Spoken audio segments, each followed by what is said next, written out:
আল্লাহ আসলে রাখছিল ভাই, আল্লাহ এই ম্যাচটা রাখছিল। আজকে ভাই সুখের কথা ভাই, সত্যি বলতে আরেক দিয়ে তানভীর আইসা মানে পরপর উইকেট, তখন শামীম পাটোয়ারি মানে সাকিব ভাই মরেছে আজকে। সত্যি বলতে সদবোধ ভাই, কারণ কে বলবো ভাই যে 11 ওভারে ওরা 74 রান 1 উইকেট, সেখানে ম্যাচ তো শেষ হয়ে গেছে, ওখানেই মনে হয় ম্যাচ শেষ হয়ে গেছিলো। সেখানে আসলে দেখেন আমাদেরও সেম কন্ডিশন, আসলে মানে আল্লাহ আসলে রাখছিল ভাই, আল্লাহ এই ম্যাচটা রাখছিল। তারপরে এই ম্যাচ কেমনে জিতি বলেন, কেমনে জিতি? আসলে আল্লাহ বাংলাদেশের কপালে রাখছিল ম্যাচটা, এই ম্যাচ কখনো জেতা সম্ভব না এতগুলা ক্যাচ মিস করার পরও। আজকেও চোখে জল দেখতে পাচ্ছি, নিশ্চয়ই সুখের জল। কারণ ভাই আমরা 2-3 জন এখানে 2-3 জন মানে যখন বাংলাদেশের উইকেট যায় খারাপ সময় আসে, তখন আসলে এখানে ওরা বেশিরভাগ ওদের মানে ড্রিঙ্কিং ম্যান যারা তারা আইসা এরকমভাবে নাগিন ড্যান্স দেয়, মানে শরীরের সাথে ঘেঁষাঘেঁষি করে, যেটা বাংলাদেশ যদি ভালো খেলে তাহলে এগুলো ওরা কখনোই করবে না, যেমন আজকে করে নাই। তা অবশ্যই ভালো লাগে ভাই, কারণ এই জয়টা অনেক বেশি দরকার ছিল। আর মানে ওদিনের ম্যাচটা ছিল আমাদের, আর আজকের ম্যাচটা ছিল ওদের।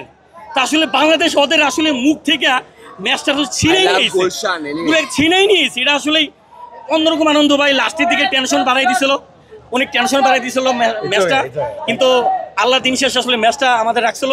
যুক্তরাষ্ট্রের 1 নম্বর জিম চেইন গোল্ড জিম এখন আবারও বাংলাদেশে বসুন্ধরা আবাসিক এলাকা ও বসুন্ধরা সিটি শপিং মলে। আমি আসলে যে শামীম পাটোয়ারি দেখেন একদিক দিয়ে ডট বলটা চাপে রাখছে, আরেক দিয়ে তানভীর আইসা মানে পরপর উইকেট, মানে চারদিক দিয়ে আসলে অসাধারণ ছিল। শামীম পাটোয়ারি কোনো বল করতে দেখছি আমরা দেখি নাই, কিন্তু আজকে মানে পুরোটা প্রফেশনাল বলার সবকিছু মিলে অসাধারণ ছিল ভাই। তানভীর 5 উইকেট, মিরাজও ভালো বোলিং।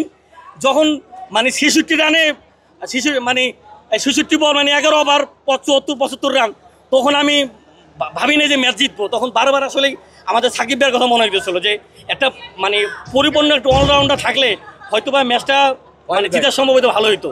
তারপরে দেখি যে আল্লাহর রহমতে আসলে মানে উইকেট ডট বল সবকিছু মিলাই ভাই অনেক আনন্দ ভাই, অনেক আনন্দ। অবশ্যই তখন তানভীরের সাকিব না শামীম পাটোয়ারি মনে হয়েছে ভাই, তখন শামীম পাটোয়ারি মানে সাকিব ভাই মনে হয়েছে। লাস্টের দিকে চিন্তা বাড়ছিল কিনা উইকেটের পরে যে একটা অবস্থা গেল ভাই, আমাদের তো একটা সমস্যা আছে ভাই, আমরা হারা ম্যাচ জিতা ম্যাচ হারে দেখা, তা বারবার ওটা মনোবত ছিল মানে এই মনে গেছি তা শেষ পর্যন্ত জয় হয়েছে ভাই, এটাই আসলে আনন্দ, আনন্দ। সবাই চোপ করে দিয়েছে ভাই, পুরো গ্যালারি রে পুরো চোপ করে দিয়েছে, একবারে পুরা চোপ, সবাই পুরো চোপ। আজকে কাছেন নাকি ভাই? আজকে ভাই সুখের কথা ভাই, সত্যি বলতে একদম লাস্ট বলটার আগের বলে ক্যাচ উঠছিল, পেছন থেকে গিয়ে ক্যাচ ধরতে পারে না, পরের বলে স্টাম্প ফেলে দিচ্ছে।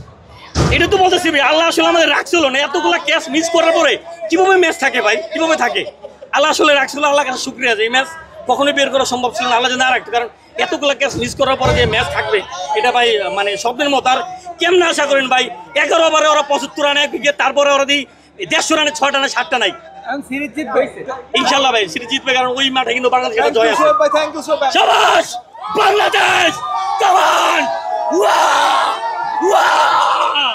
বাংলাদেশ।